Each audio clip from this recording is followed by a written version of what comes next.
siguiendo con Baltasar, en este texto El compromiso del cristiano en el mundo, vimos cómo la última ocasión, ¿no?, ya se nos había mostrado con claridad la ley fundamental que preside toda la historia de Israel, ¿no? O sea, toda la historia de Israel va a estar presidida por una ley fundamental. ¿Cuál? La obediencia al Señor de la alianza y la salvación por medio de él, ¿no? Este es, digamos, como la ley fundamental. Obediencia al Señor, que ha establecido la alianza, y la salvación por medio de él. Y entendimos que nuestra presunción de podernos abrir camino hacia la libertad nos hace caer inexorablemente en la esclavitud de Egipto, como en Calvino, ¿no? Pero, y menciona el profeta Oseas, capítulo 9, versículo del 1 al 3. Entonces, si en un primer momento nosotros habíamos hablado del compromiso de Dios como elección, ahora hay que hablar de la elección, o sea, el elegido, ¿no? ¿A quién se va a dirigir esta elección? Entonces, lo primero que se pregunta Baltasar es, ¿quién es el objeto de la elección divina? ¿Es el individuo o el pueblo? Dice, si examinamos la historia de Israel, la respuesta resulta difícil.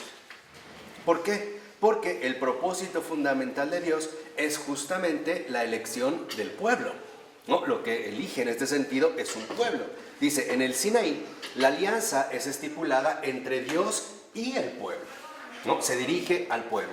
Moisés solo es el ejecutor, o sea, es un intermediario de la misma. Y al final, por ejemplo, del libro de Josué, vemos que en efecto la comunidad es el sujeto con quien Dios concluye el pacto, ¿no? Se va a ir dirigiendo, digamos, en un primer momento a el pueblo, a la comunidad. Dice, pero con todo, no podemos olvidar que este vínculo con la comunidad se funda en último extremo en las relaciones de Dios con determinados individuos a quienes ha escogido. Entonces podemos decir que en este sentido, en el caso de Dios, establece su alianza en efecto con el pueblo, con un pueblo comunidad. Pero esta relación entre Dios con un pueblo comunidad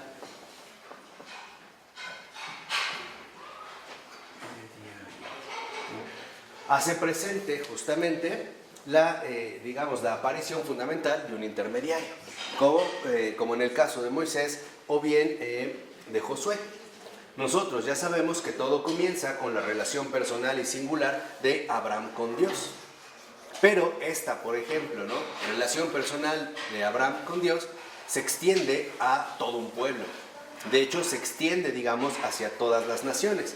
Y precisamente, por ejemplo, en la teología de Santiago y de Pablo, es Abraham quien a través de su fe personal, que en efecto en el sacrificio del Hijo de la promesa se manifiesta como obediencia ciega, se convertirá en padre de todos los creyentes, tanto de los hebreos como de los paganos. Entonces, aquí vemos cómo hay una vinculación central entre el intermediario, que sería un individuo en particular, una persona en específico, pero esta persona tiene el propósito de vincular a Dios con el pueblo comunidad. No es una elección arbitraria o un favoritismo, digamos, dirigido a esta persona.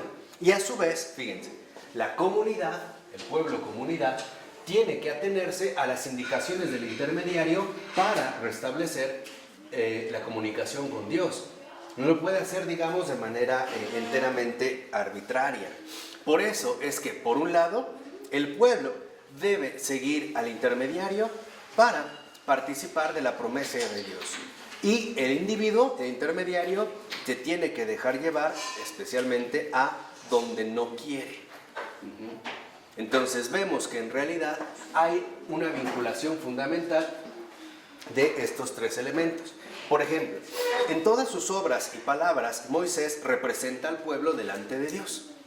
Nunca está solo, o sea, nunca es Moisés, digamos, como una figura aislada, sino que es un representante de todo el pueblo. Y por eso, precisamente por encargo suyo, puede representar a Dios ante el pueblo. Entonces vemos cómo el intermediario, el representante, ¿no?, en este sentido, ¿no?, es el representante de Dios ante el pueblo, pero también a su vez es el representante del pueblo ante Dios, ¿no? Hay en este sentido una integración.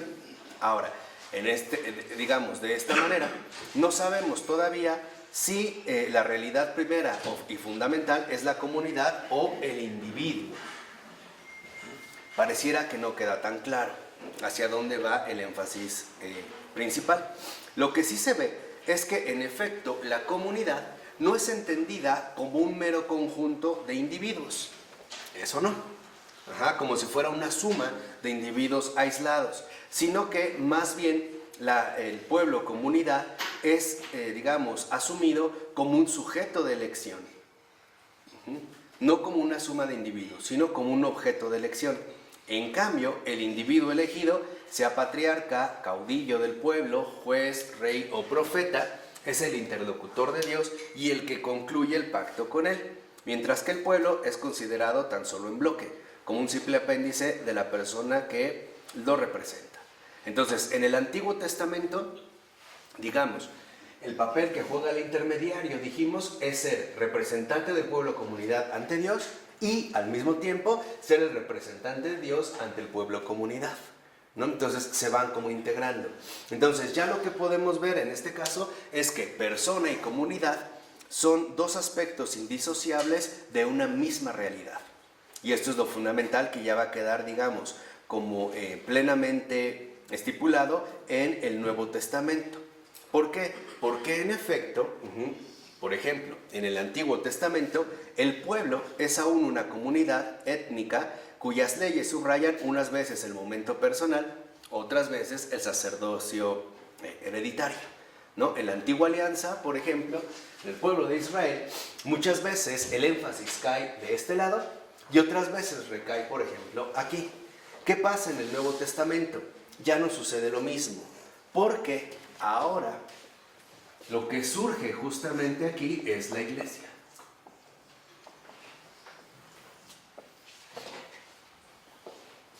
Y es como una modificación fundamental, porque en efecto la iglesia brotará de la persona de Cristo como su plenitud. Mientras que por otra parte, la iglesia surge como el pueblo comunidad, que brota de Cristo, ¿no? Cristo es el intermediario, por decirlo así, entre Dios y la humanidad entera. Y a su vez, como hombre, es el intermediario de toda la humanidad ante Dios. Y este es el papel fundamental que asume la iglesia. La iglesia es intermediaria de Dios con respecto al pueblo comunidad, y por eso pertenecemos a la iglesia. Y por otra parte es el pueblo comunidad que en efecto es intermediaria de Dios mismo. Y por eso se elevan oraciones. O por eso se realiza, por ejemplo, en ese sentido, la Eucaristía.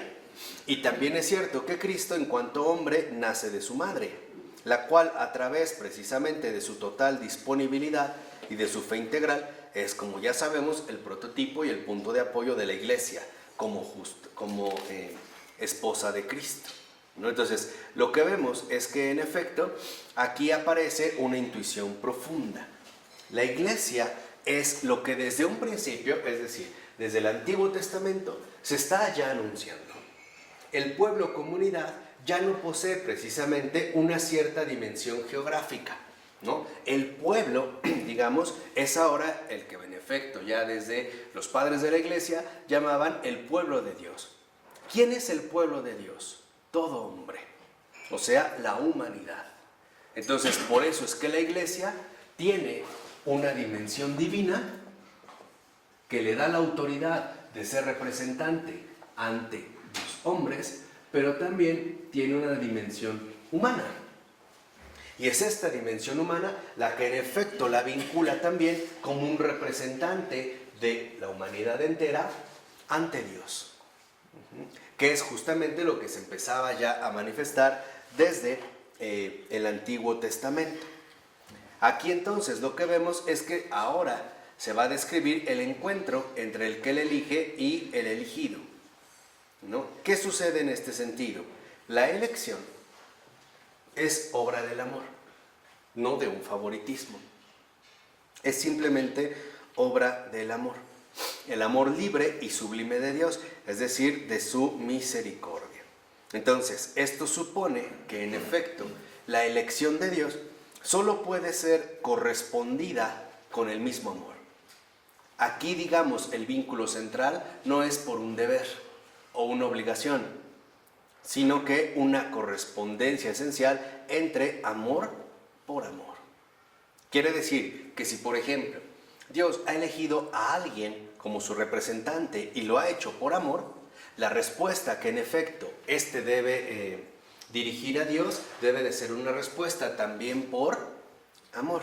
Y no, por ejemplo, como Lutero, que en un momento de su vida, al hacer un viaje, ¿no?, al ir a caballo, hay una tormenta muy inmensa y unos relámpagos que lo hacen entrar en temor, invoca a la Virgen, a Santa Ana, la mamá de la Virgen María, y le dice: Santa Ana, ayúdame, si salgo de esta me hago fraile.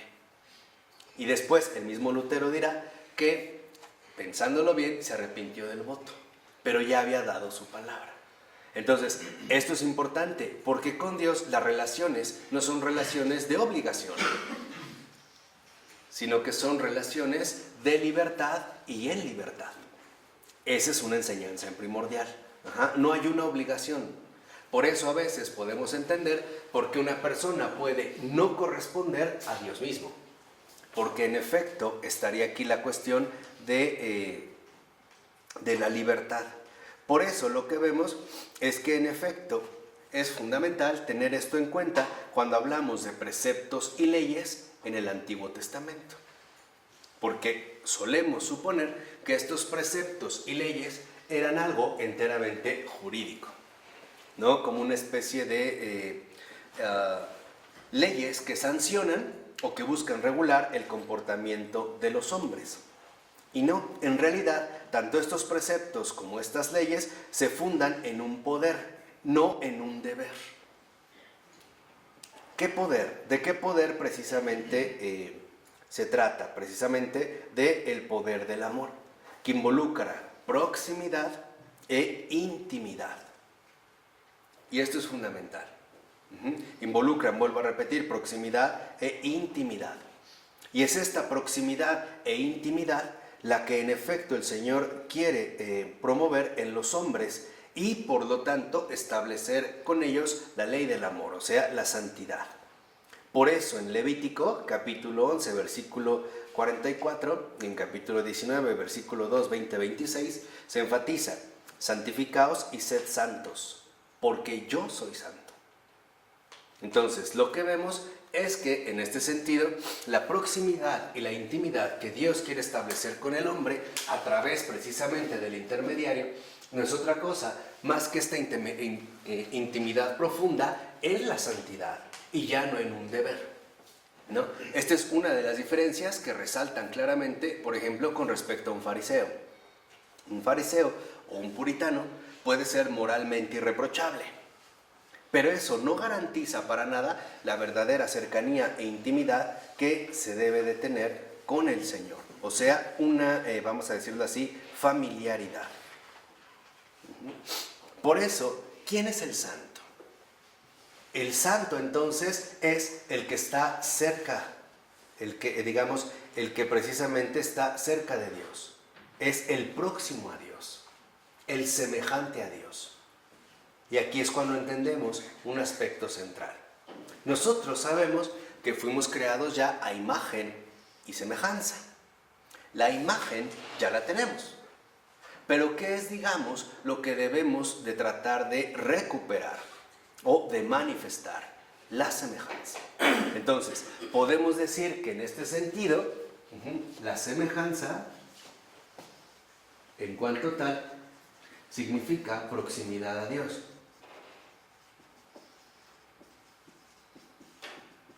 Y la verdadera proximidad a Dios significa santidad. Por eso, cuando el Señor desde la antigua alianza busca el vínculo profundo con el pueblo comunidad, lo hace a través de un intermediario que muestre precisamente cómo la cercanía a Dios engendra santidad. Y es esta misma santidad la que Él busca en el pueblo comunidad para tener un acercamiento íntimo, una verdadera relación. Dicho de otra manera, no podemos estar con Dios sino siendo santos. No basta con ser buenos. No, esto es algo que ya habíamos insistido en su momento. Entonces, no basta con ser buenos. ¿Qué quiere decir? que entonces, así como el Señor nos insiste en darle un estatus especial al prójimo, Él a su vez quiere ser nuestro prójimo, lo más próximo a nosotros.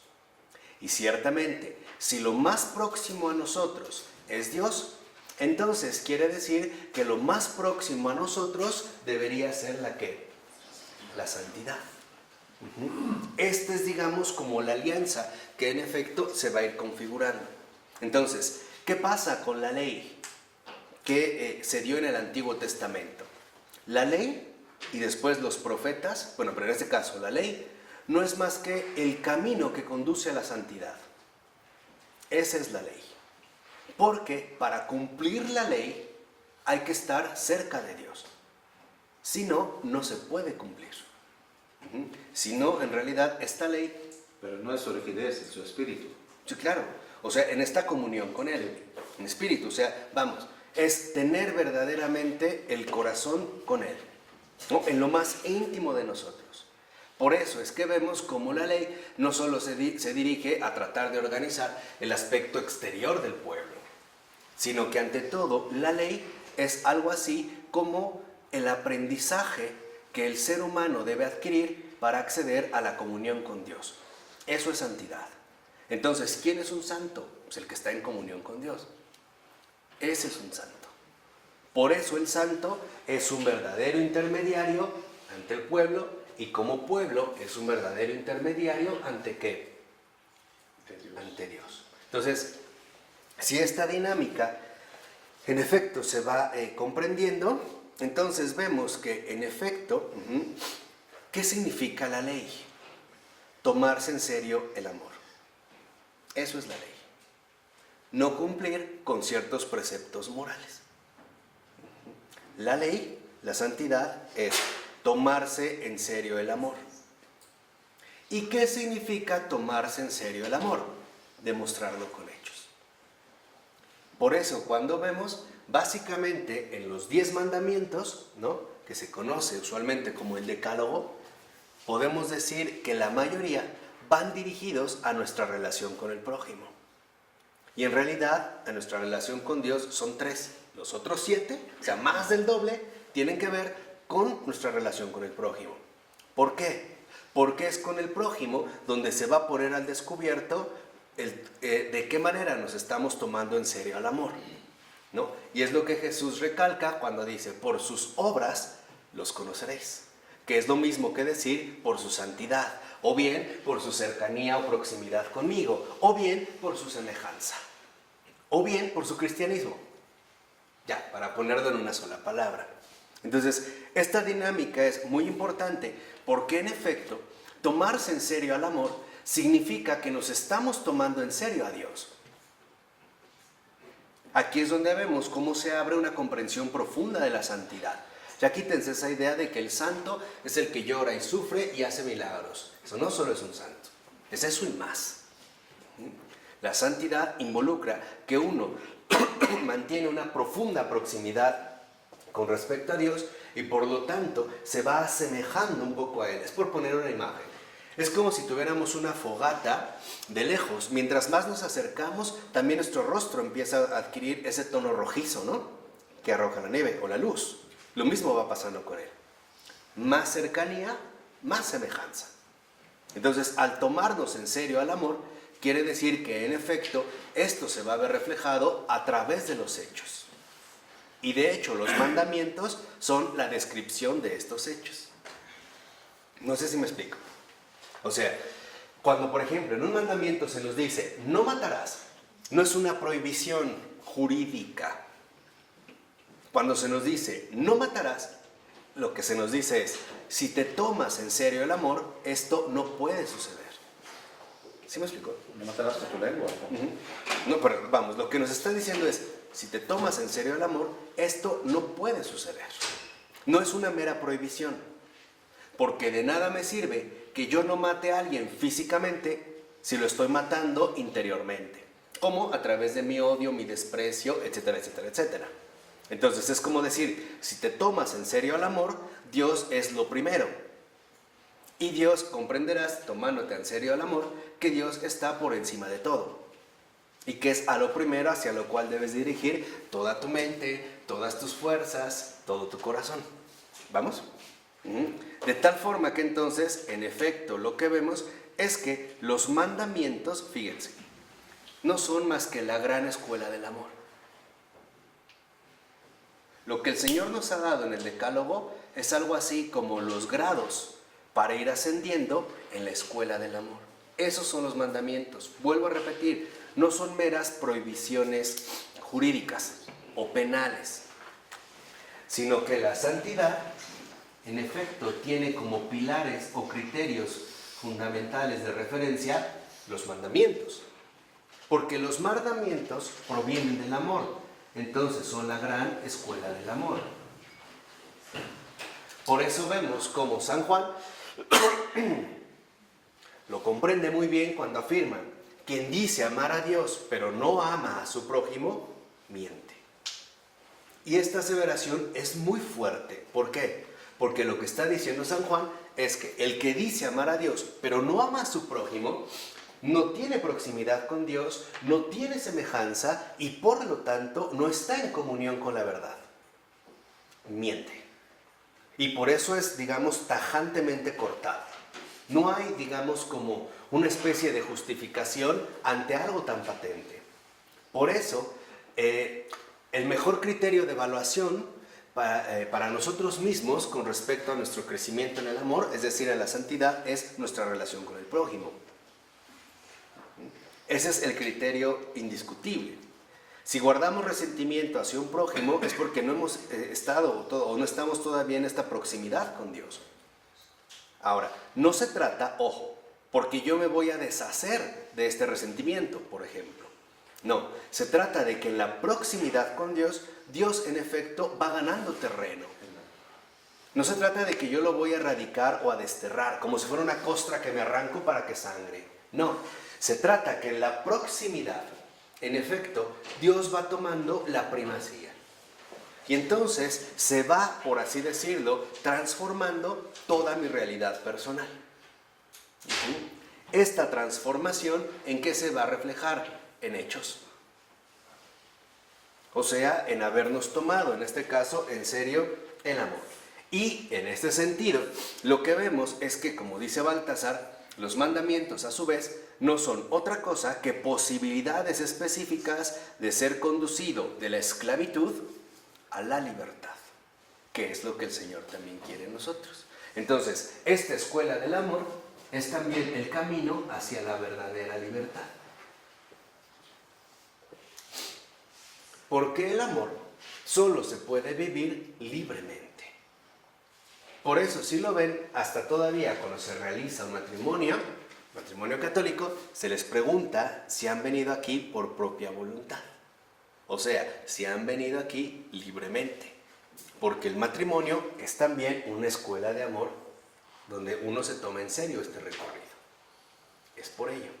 Si lo ven entonces, a diferencia de Calvino, que comentamos hace un rato, no depende de los arreglos que humanamente podemos hacer, sino justamente de que aceptamos la vida ordinaria, porque en efecto esta vida ordinaria se verá transfigurada en base a la proximidad que vayamos teniendo con respecto a Dios mismo. Y no es porque nuestros criterios hayan establecido un camino en particular así. Entonces, lo que vemos es que toda ley que el Señor ha dado a su pueblo es un camino hacia la libertad.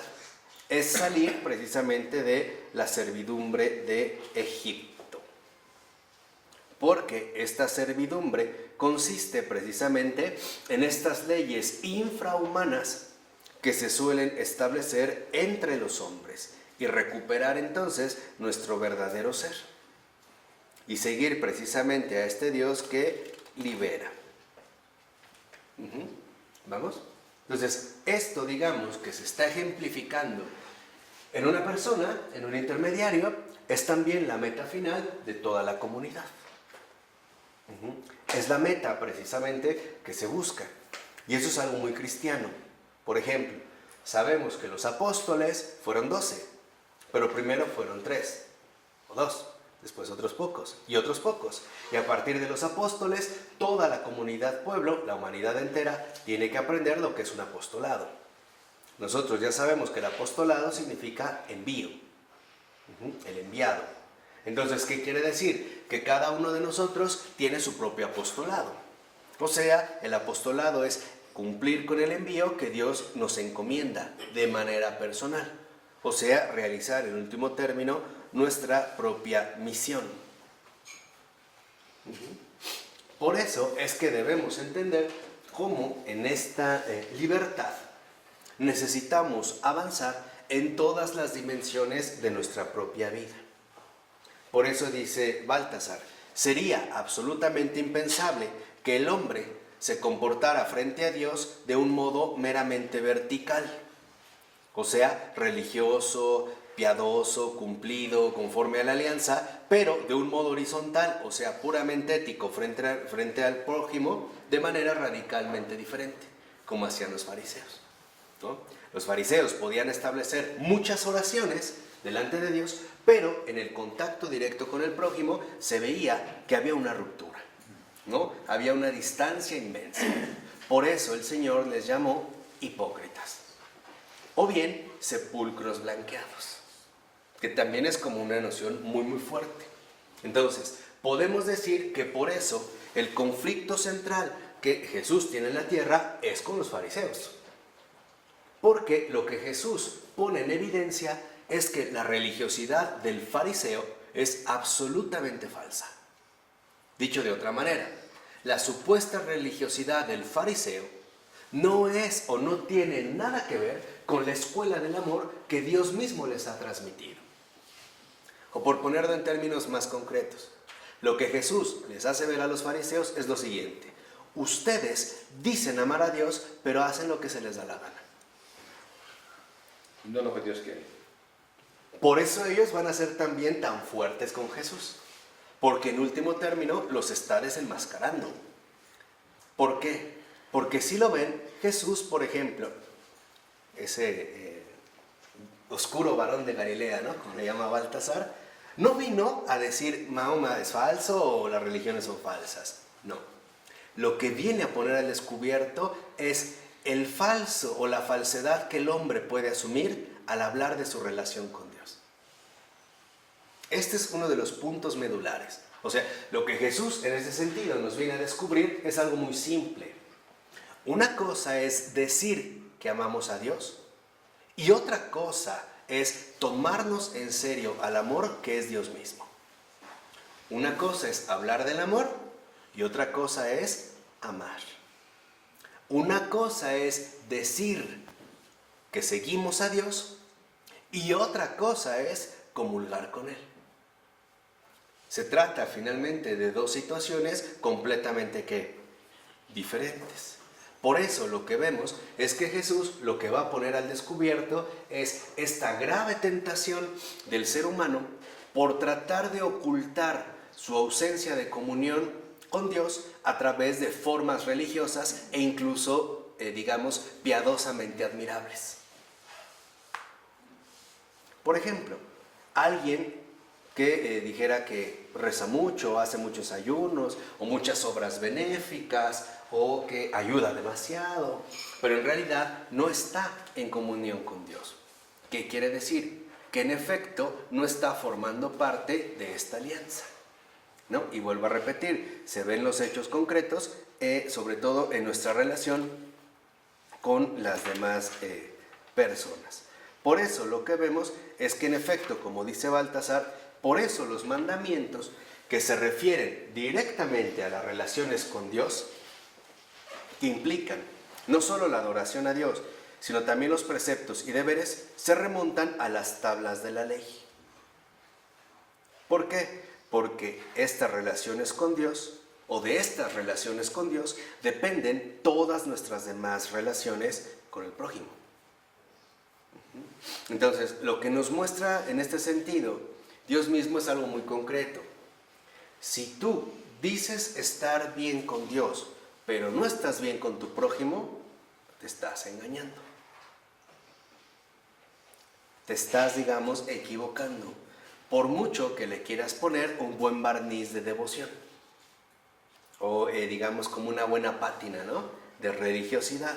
Por eso, en efecto, lo que nosotros vemos es que esta relación o este tipo de, digamos, de confirmación se ve todavía muchísimo más patente cuando el israelita es confrontado con un hombre oprimido, o sea, con un hombre cuyos derechos han sido pisoteados. ¿Qué quiere decir?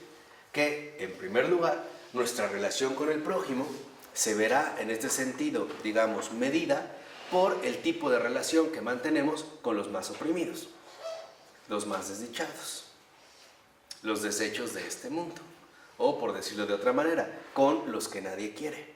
Por eso, el apóstol Santiago nos hablaba de que no tuviéramos criterios torcidos, ¿no? Cuando dijo, a ver, no sea que en una reunión llega alguien con un anillo de oro, ricamente vestido, y le das el primer lugar. En cambio, llega un andrajoso y le dices, tú vete para allá, o siéntate aquí a mis pies.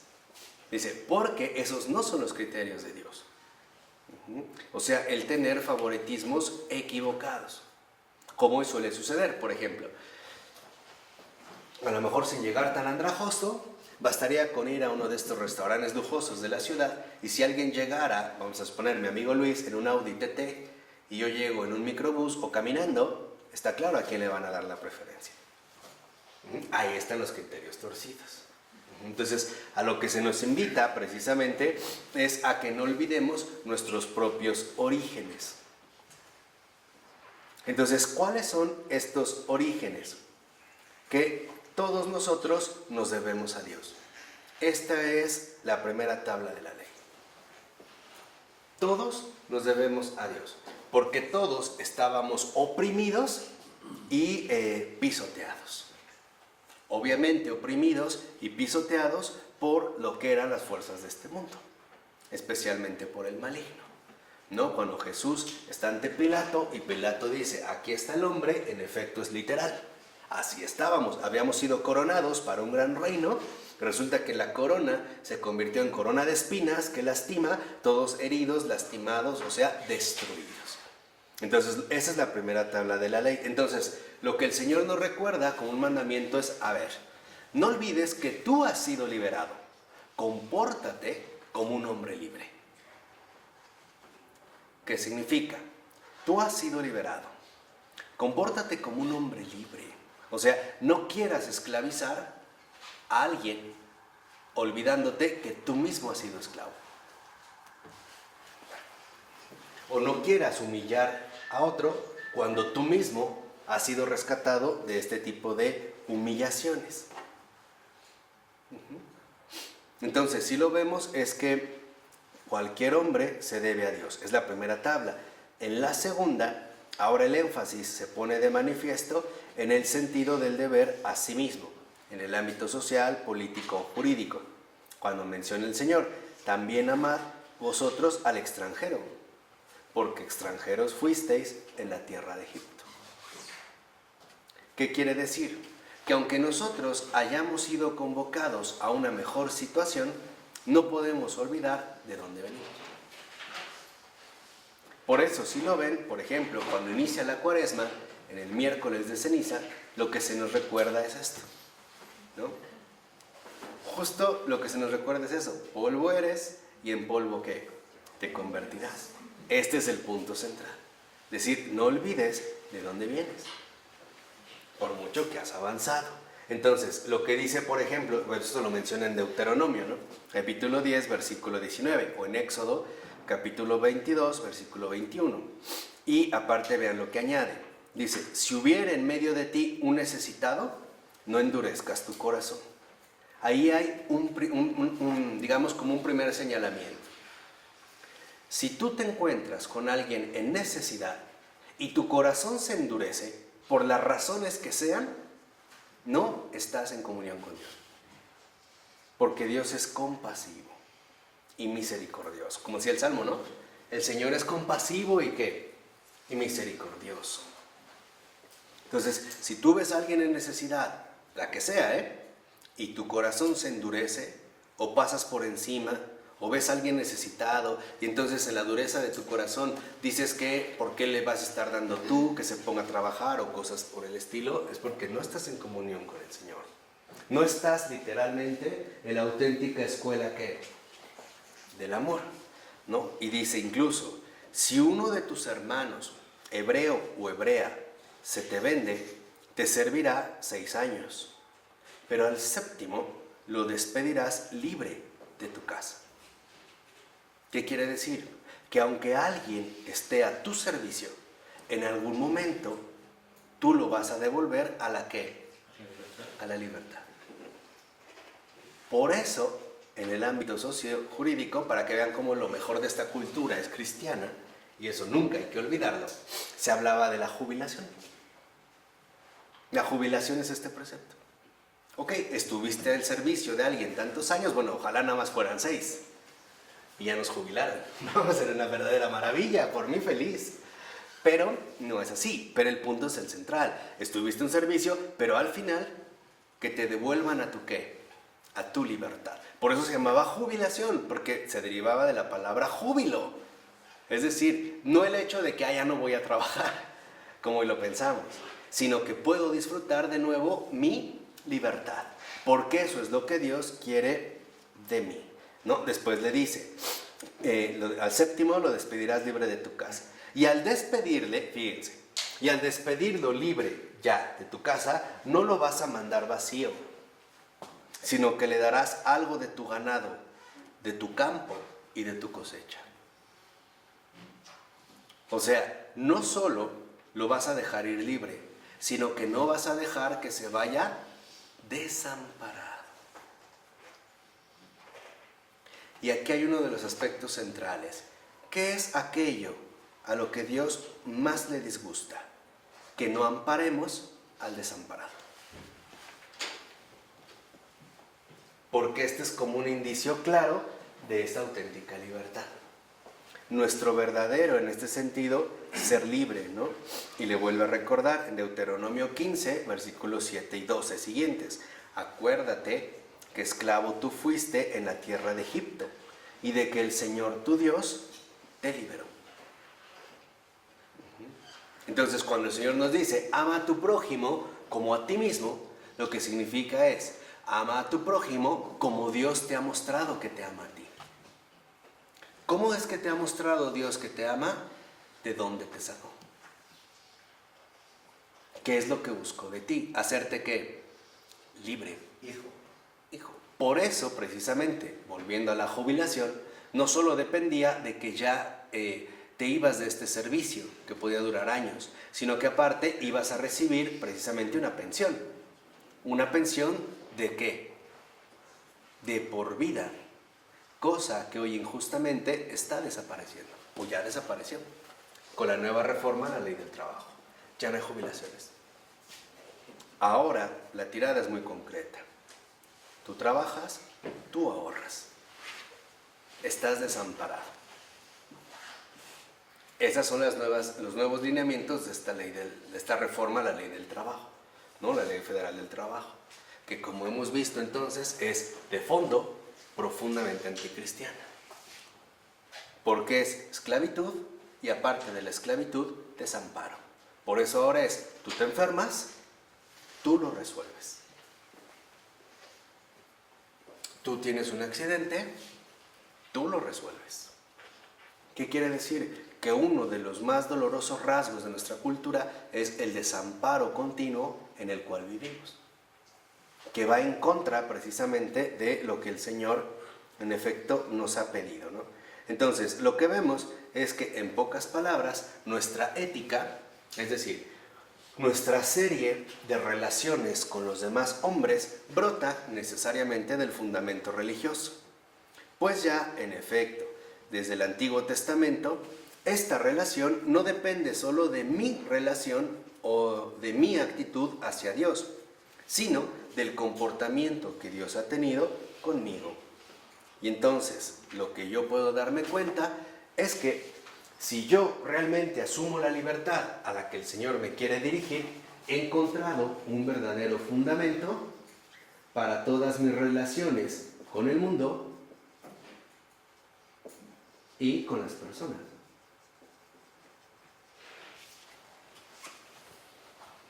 Por eso es que es muy fundamental que nosotros recapacitemos en algo muy concreto. Todo lo que tengamos, sea lo que sea, no es nuestro. No nos pertenece. Es de alguien más.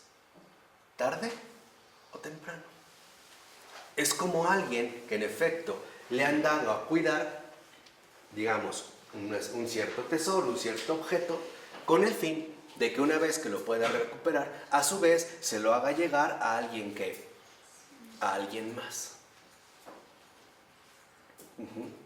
Nadie puede decir con total autoridad, esto es mío. Nadie lo puede decir. Como tal, decir, esto es mío, no. ¿Por qué? Porque en efecto, en la libertad significa, en primer lugar, que yo tampoco me esclavizo a las cosas, en un primer momento. Y tampoco busco que los demás queden esclavizados a mí, como si fueran justamente de mi propiedad. ¿De acuerdo? Sino tener más bien una amplitud de compasión. Entonces, lo que vemos es que en pocas palabras, el amor de Dios hacia mí hace de mí aquello que definitivamente soy. Aquello que definitivamente soy. Porque estamos llamados a manifestarnos como lo que Dios quiere ver ante sí y tener para sí. O sea, un yo vuelto hacia Él. Y no al revés. No suponer que yo le voy ahora, por así decirlo, a imponer a Dios el tipo de yo que quiero ser. O la manera en la cual me quiero yo realizar. Porque el amor que elige convierte al hombre. Y lo convierte precisamente de un individuo a una persona. Y esto es justamente lo que busca el Señor. O sea, que cada vez nosotros podamos crecer más y más en la semejanza. O sea, en la proximidad con Dios. Por eso es tan importante que nosotros, vuelvo a repetir, establezcamos bien los criterios adecuados que tenemos para establecer las relaciones que mantenemos tanto con el mundo como con las personas.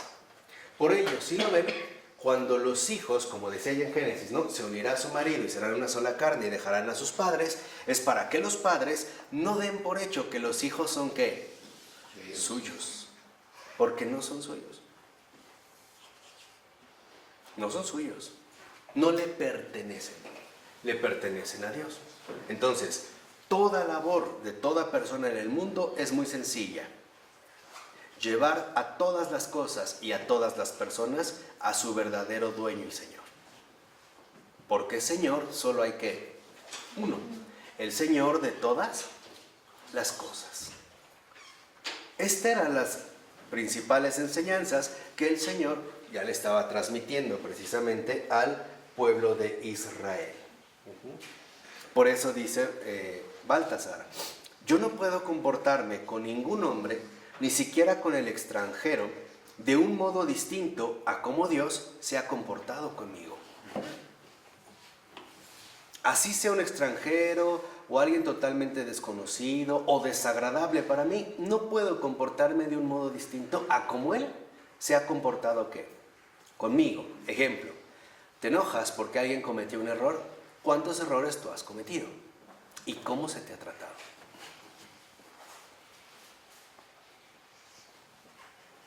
¿Te enojas si alguien te ofendió? ¿Cuántas veces has ofendido a los demás y a Dios mismo? ¿Y cómo se te ha tratado? ¿Se te pisó como una cucaracha? No, me trató con más amor.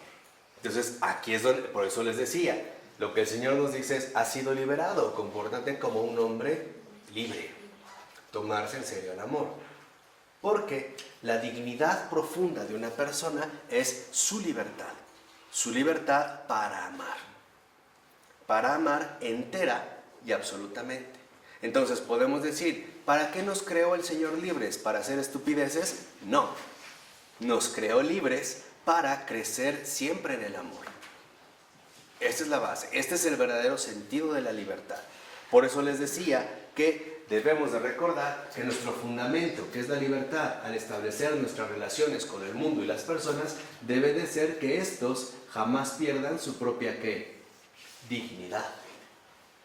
Por eso también el Papa ha escrito esta última encíclica, Laudato Si, enfatizando ahora nuestras relaciones con el mundo.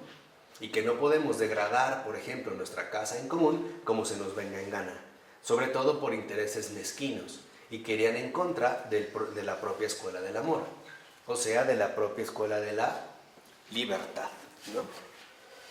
Entonces, en efecto, se ve que lo que debemos hacer es mantenernos siempre en el principio de todo.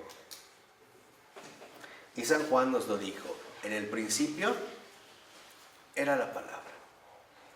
Mantenernos literalmente a cada instante de nuestras vidas en el principio, o sea, en el Verbo, o sea, en Dios mismo, o sea, en la Trinidad misma. Que aquí es donde aparecería entonces nuestra verdadera dimensión de vida.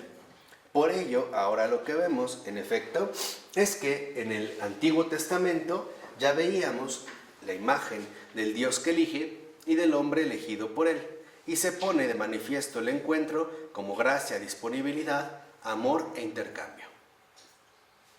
Entonces, podemos decir que aquí, hay 4 factores centrales para no perder de vista esta dignidad que el Señor quiere que mantengamos. Primero, vamos a decirlo así, dentro de estos 4 criterios, tendríamos primero gracia. Es no rechazar la gracia que el Señor nos quiere transmitir o nos transmite continuamente en nuestra vida. No ser hostiles a su intervención. No querer hacer las cosas por cuenta propia, ¿no? Dijimos, lo importante es la obediencia y el seguimiento. Hoy en día, para nuestra cultura, se ha vuelto como alérgica a esta noción de la obediencia. Y por eso estamos como estamos, ¿no? Hoy en día, de que eres libre y haz lo que quieras, lo que te están diciendo es, sé un tonto, ¿no? Mátate o destrúyete. Entonces, lo primero es la gracia. Segunda, disponibilidad.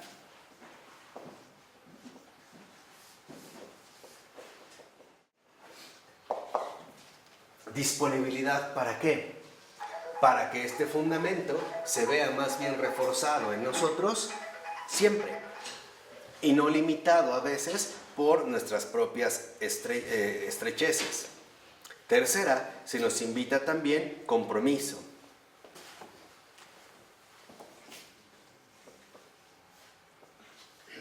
¿Qué pasa con el compromiso?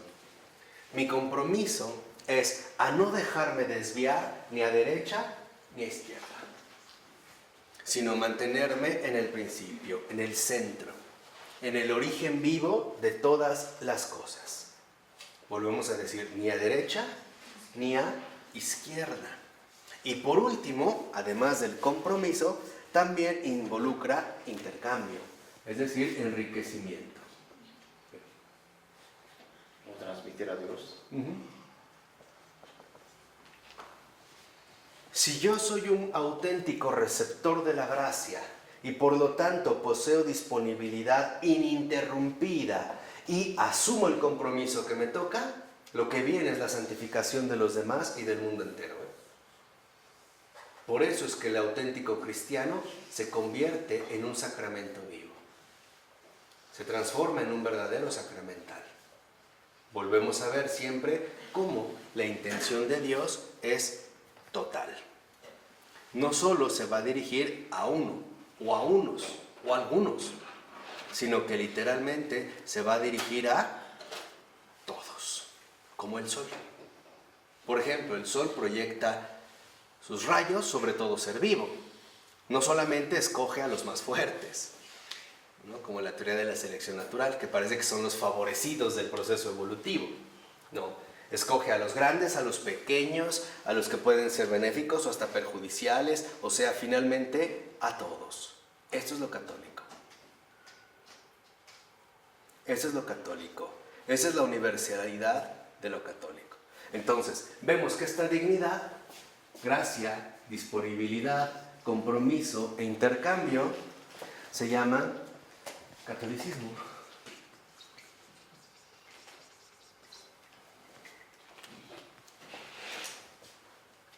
de manera muy resumida.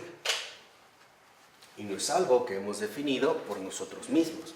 De hecho, esto es algo a lo que estamos llamados a ir creciendo de manera continua, ¿no? Entonces vemos que en efecto debe haber siempre como una clara noción de dónde estamos. Y digamos, un criterio o una regla segura es la siguiente: saber siempre de dónde vengo. Por ejemplo, cuando llegué a este mundo, cuando nací, ¿cómo vine? Desprotegido, ¿no? ¿O no? Totalmente desprotegido. ¿Se me olvidó que soy totalmente dependiente de los demás? ¿O alguno de nosotros se autodió de comer? No, ni siquiera nos cambiamos los pañales. Incluso para movernos un poco, necesitamos siempre de los demás, ¿o no? Sí, pero se nos olvidó ese aspecto central. O sea, se nos olvidó de dónde vengo. Y esta fue nuestra primera lección sustancial, la dependencia.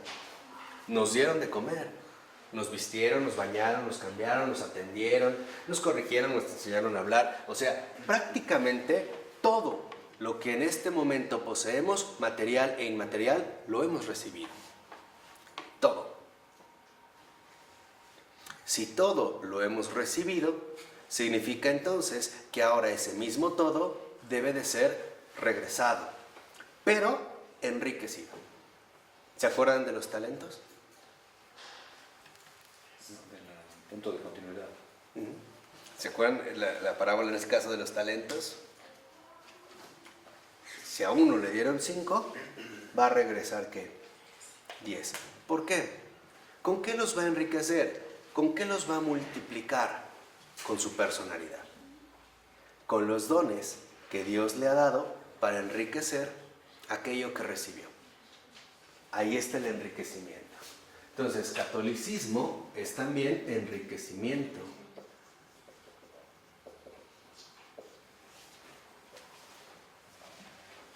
Multiplicación o abundancia de gracia. Eso es lo que debería definir precisamente al católico. Entonces, por ejemplo, si a nosotros nos han enseñado y todo lo hemos recibido, estamos llamados a mejorar todo aquello que en efecto se nos dio. Si no lo mejoramos, entonces quiere decir que hemos sido ingratos. ¿Cómo le llama Jesús a ese siervo? ¿Siervo qué? Ingrato, ¿no? Ingrato. Infiel. Inútil. Siervo inútil. Ingrato. ¿Por qué es ingrato? Porque todo se le dio y no puso nada de su parte para mejorarlo, aunque fuera ¿qué? Un poquito. Poner algo más. ¿Se acuerdan cuando Florensky decía que por eso era importante preservar y conservar todo lo que hemos recibido? Para que avance todavía ¿qué? Más. Entonces, si hemos recibido, por ejemplo, afecto, de una o de otra manera, estamos llamados a mejorar, aunque sea un poquito, ese ¿qué? Afecto. Vamos a suponer, si a mí solo me dijeron niño, pues tal vez yo a alguien le puedo decir hijo. O si a mí me dijeron hijo, tal vez yo le puedo decir hijo querido. Por poner un caso muy simple. Pero estamos llamados siempre a poner algo ¿qué? Algo más. Algo más. O sea, enriquecerlo con los dones que a su vez a nosotros se nos dio. Por ello es fundamental que en este enriquecimiento nos demos cuenta que en efecto este es el gran fruto de la obediencia. ¿Por qué? Porque la obediencia, en efecto, a lo que nos lleva es a dejar que Dios se manifieste de una manera total. De una manera, vamos a decirlo así, transparente, ¿no? De una manera también enteramente libre. Por eso no debemos confundir pasividad con obediencia. Son cosas literalmente muy distintas. La pasividad es como, bueno, ya entonces haz lo que quieras, ¿no? Ya no queda de otra, lo hago. No, la obediencia es que en efecto yo entro en comunión precisamente con aquello que se me está pidiendo. Es esto hacia lo que se le estaba encaminando al pueblo de Israel. A que no se pusiera con repugnancia o pasividad, ¿no?, en manos del Padre, sino con una actitud de total obediencia, es decir, tal y como Cristo lo realizó. Entonces, si vamos viendo estos temas, lo que vemos es que en efecto, cuando Israel en masa renegó de Dios, pierde su libertad. ¿Y qué es lo primero que le pasa? Cae nuevamente esclavizada por fuerzas profanas extrañas. No es que Dios los castigue, es que es parte, digamos, de lo que conlleva la elección que se ha tomado. ¿Sí me explico? O sea, seamos sinceros, si no creemos en Dios, vamos a creer en cualquier cosa, de una o de otra manera, así sea en la transmigración de almas, o en el chupacabras, o en los ovnis, pero en algo vamos a creer. Si no es en Dios, en cualquiera. O en mí mismo. O en mí mismo, o en lo que sea. Entonces, el punto está en que solo a través de Dios conseguimos libertad. Fuera de Dios, todo es ¿qué? Esclavitud. Entonces, si lo que vemos es que en efecto la iglesia como tal es este intermediario, entonces la iglesia sería justamente la salida de la esclavitud.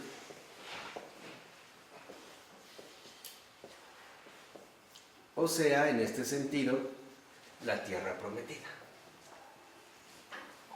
Esa es precisamente la promesa.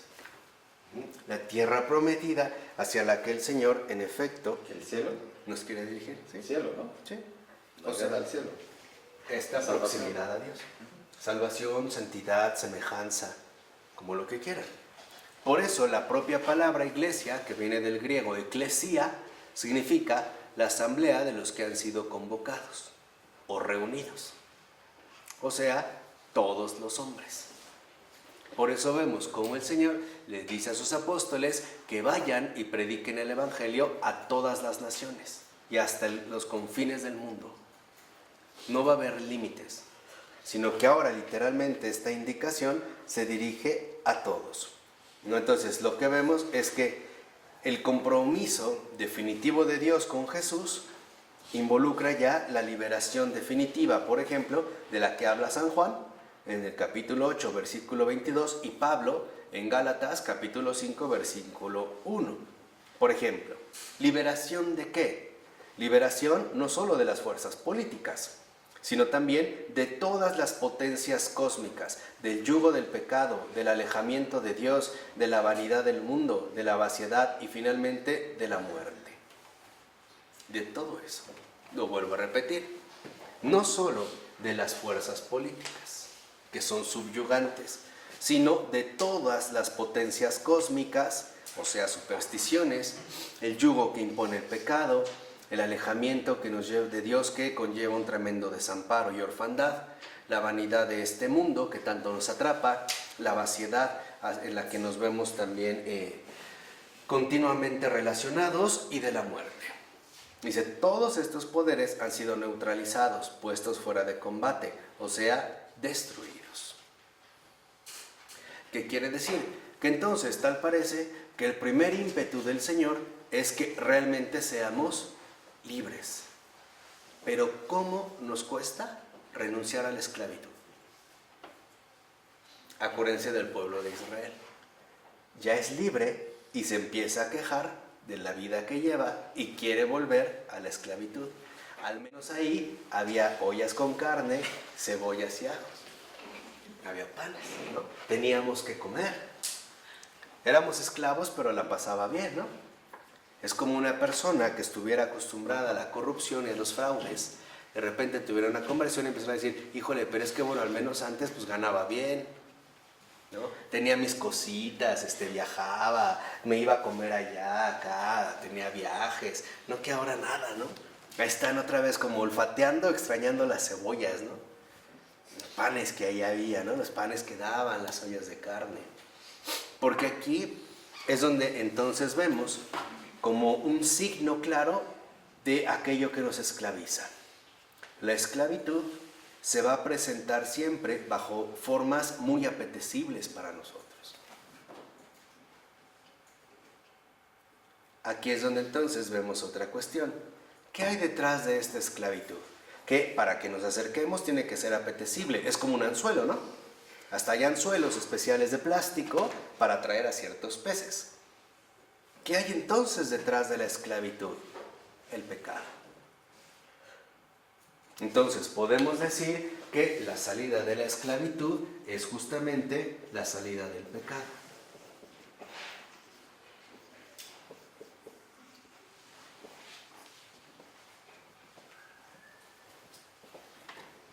Todo esto es lo que se va indicando ya desde el Antiguo Testamento.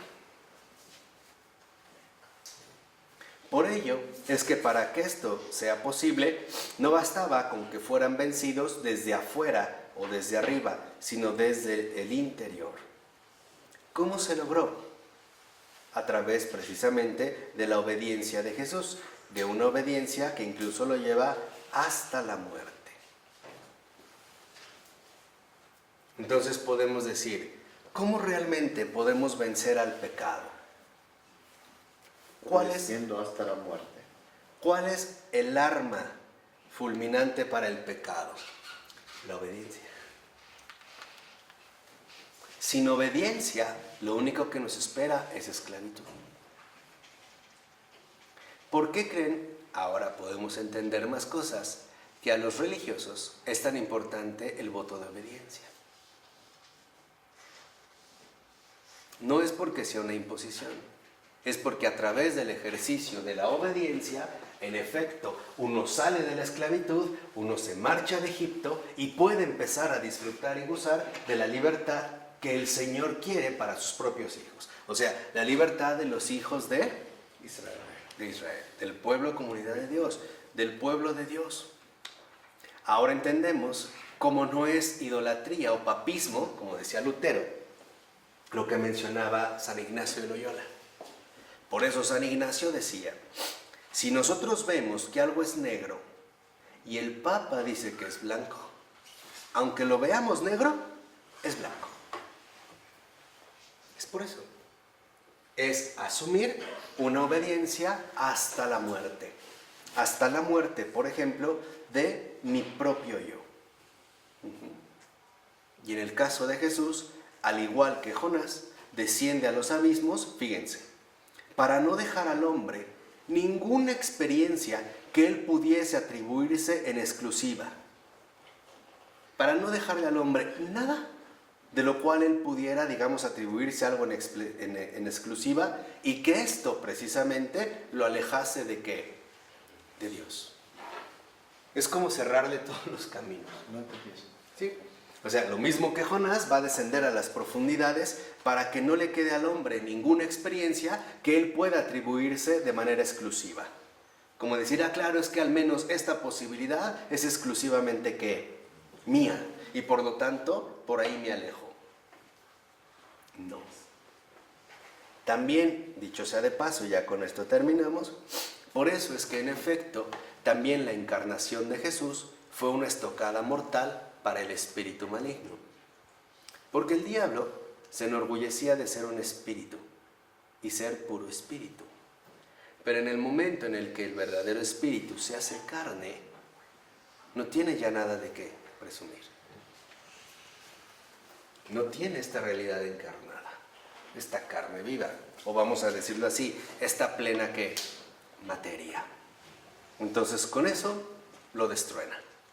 Ya no tendría nada de qué atribuirse como algo enteramente ¿qué? Exclusivo. Ese es el peligro con la exclusividad.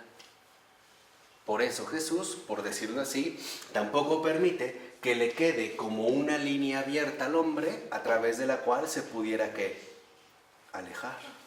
Por ejemplo, ¿cuáles son las líneas como más tentadoras para alejarnos de Dios? Son tres: el sufrimiento, la muerte y el dolor. Y el Señor ha cubierto todos estos caminos precisamente para decirnos, ahí donde tú estás, estoy yo. Por eso lo vemos en el Salmo, ¿no? Si subo a las alturas, ¿ahí qué? Ahí te encuentro. Si bajo a los abismos, ahí estás tú. Por eso, el gran mensaje de Jesús es muy hermoso. Nos dice, no temas, soy yo. En el sufrimiento, en la tristeza, en la muerte, en el dolor, en el agobio, en la flaqueza, en la debilidad, en el pecado, en el gozo, en la dicha, en lo que sea, no temas, ¿soy qué? Soy yo. Así que el Señor nos puede decir, yo siempre estoy contigo. Por donde tú puedes pasar como hombre, he pasado yo. Para que donde tú estés, por donde tú pases, siempre me puedas ¿qué? Encontrar. Aún, fíjense, aún en el peligro del infierno. Por eso si lo ven es muy hermoso lo que Jesús le dice a Pedro.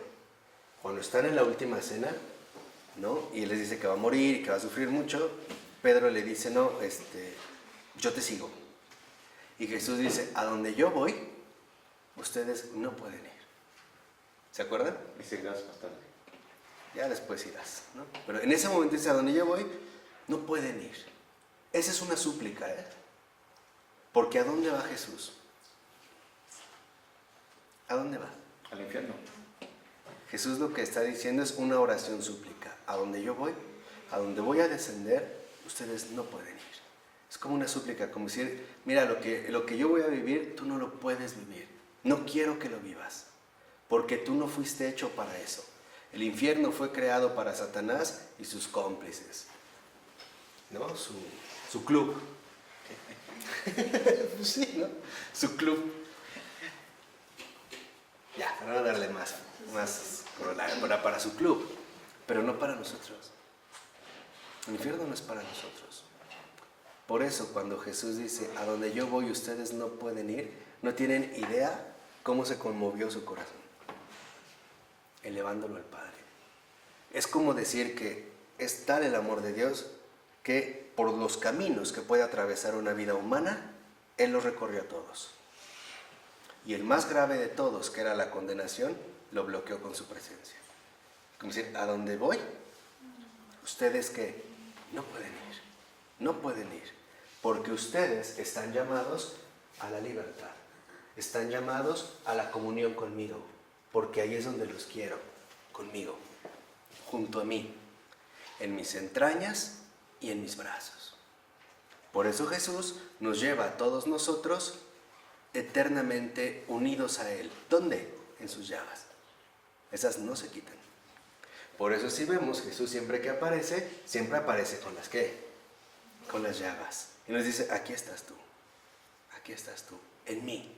¿Quién te va a arrancar de mi mano? Nadie.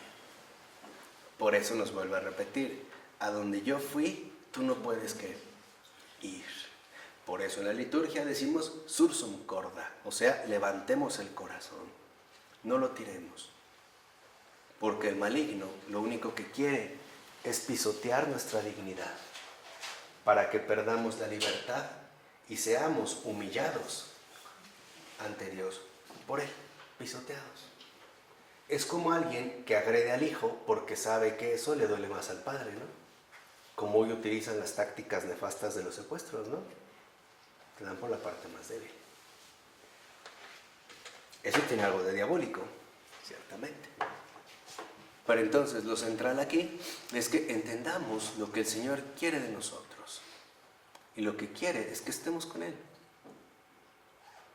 Y saber que por todos los caminos que podamos atravesar, por oscuros, tenebrosos, aterradores que puedan ser, Él está ahí. Por eso no hay vida humana que esté completamente a oscuras. Ninguna. Ni una. Por eso Cristo resplandece en todos. De una o de otra manera. ¿De acuerdo? ¿Sí? Lo importante es preguntarle al Señor. Señor, ¿por qué no te veo? Ábreme los ojos, los oídos. Desata mi lengua. Como lo que hizo con el tartamudo, ¿no?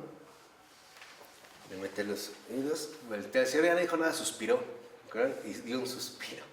Le toca la lengua con saliva y de inmediato se le destrabó la lengua y se puso a hablar. o yo normalmente. Probablemente si no vemos a Dios no es porque Él no esté, es porque estamos esclavizados a algo.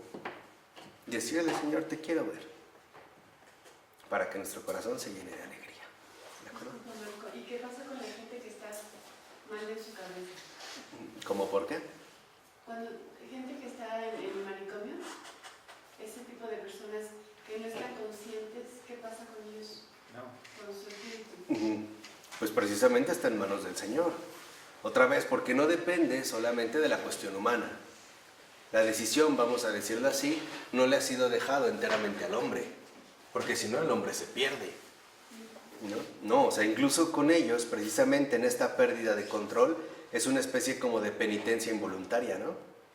Una entrega radical a Dios, el ponerse en sus manos, aunque precisamente eso involucre no tener control sobre mí mismo. Por ello no es casual que ya hasta los paganos, fíjense mejor ellos, veían en la epilepsia una especie de signo divino. Porque en la epilepsia se podía ver como uno perdía totalmente el control de sí mismo. O sea, uno ya no estaba dominado por sí mismo. Y uno tenía que ser sostenido por alguien más o por algo más. Como ocurre con otro tipo de enfermedades, ¿no? Lo que pasa es que estamos muy acostumbrados al protagonismo, ¿no? A los tipos de trastornos. Nosotros podemos ver un perfil psicológico, pero quién sabe qué ocurra de fondo en estas almas, a una dimensión distinta que no podemos controlar. Es como un asesino serial norteamericano que lo condenaron y él, estoy seguro que tuvo una conversión, porque sus últimas palabras fueron: yo los perdono y espero que Dios los perdone también, y no olviden que esto es también un asesinato, por ejemplo. Ahí se ve, o sea, ahí se ve una luz clara, por muy trastornado que haya estado, porque además, aún en las situaciones más impensables que pensemos, Dios ahí está presente. Quizá de una manera que no alcanzamos a comprender, pero probablemente esa ya es una opción que yo propongo. Quizá en este trastorno o locura sea la total incomprensión de los hombres la que ahora dirija únicamente la relación de este hombre a la total comprensión de Dios. No sé si me explico. ¿No? Es como decir que si en la locura el hombre ya no tiene posibilidad de comunicarse con los hombres, probablemente ahora pueda tener una comunicación especial con Dios, que los hombres no entienden. Como una especie de gesto especial, de predilección, incluso. Es como el balbuceo del bebé, ¿no? Como nos enseñó Adrián von Speyer, ¿no? Los primeros balbuceos del bebé es algo exclusivo entre él y Dios. Es algo que solo Dios entiende. Ningún humano lo puede entender, solo Dios. Quizá lo mismo pasa con algún enfermo mental. Sea una especie de relación peculiar de Dios con esa alma. Porque al estar abandonado de los hombres, probablemente goza de una presencia de lo divino muy especial, ¿eh? Sí, exacto. Y aparte Dios le va a dar otro tipo de gracia, Claro. una gracia para los locos, si quieres. Dios lo va a condenar como loco. Y va a ver que como su voluntad se guiada conociendo su situación. Y ahí en particular. Pero bueno, vamos a dejar hasta aquí. En nombre del Padre, del Hijo y del Espíritu Santo.